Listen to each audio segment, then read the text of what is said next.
दोस्तों इस वीडियो में मैं आपको उन रेसलर्स के बारे में बताऊंगा जिनको WWE ने निकालने के बाद दोबारा हायर किया। तो चलें शुरू करते हैं।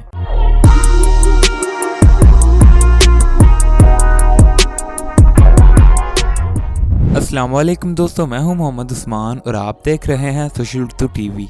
दोस्तों WWE तकरीबन हर साल कंपनी से कई रेसलर्स को रिलीज करती है और रिलीज होने वाले रेसलर्स किसी और कंपनी के साथ साइन कर लेते हैं। लेकिन आज की इस वीडियो में मैं आपको जिन रेसलर्स के बारे में बताऊंगा उनको WWE ने निकालने के बाद दोबारा हायर कर लिया। तो चलें वीडियो की तरफ बढ़ते हैं।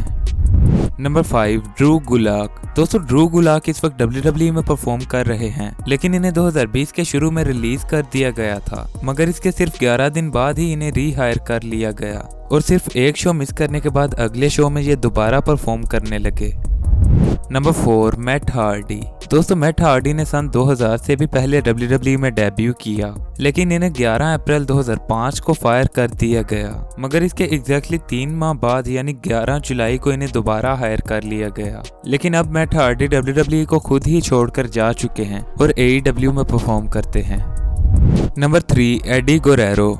दोस्तों एडी गुरेरो WWE के सबसे ग्रेटेस्ट रेसलर्स में से एक थे और इन्हें WWE में बहुत रिस्पेक्ट दी जाती थी, मगर 12 नवंबर 2001 को इन्हें WWE से रिलीज कर दिया गया, जिसके बाद इन्होंने किसी और कंपनी के साथ साइन कर लिया। लेकिन इसके तकरीबन 5 माह बाद अप्रैल 2002 को इन्हें दोबारा हायर किया गया और इस तरह ये भी WWE के फायर्ड एंड रीहायर्ड रेसलर्स में से एक बन गए।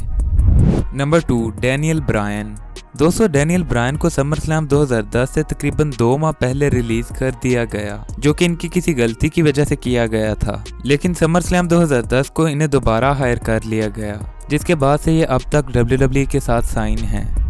Number 1, Drew McIntyre. दोस्तों ड्रू मैकिंटायर इस वक्त WWE के टॉप स्टार्स में से एक हैं, लेकिन इन्हें भी 2014 में रिलीज कर दिया गया था, जब 3MB टैग टीम बिल्कुल फ्लॉप हो गई थी।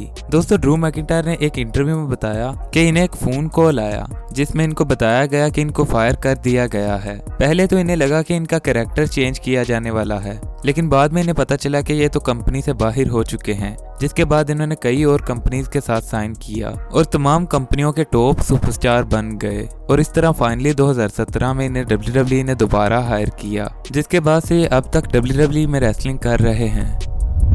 दोस्तों ऐसी मज़ीद वीडियोस के लिए हमारे चैनल को सब्सक्राइब कर लें। अगर आपको वीडियो पसंद आई हो तो इसे लाइक करें और कमेंट सेक्शन में नई वीडियोस की सजेशन ज़रूर दें।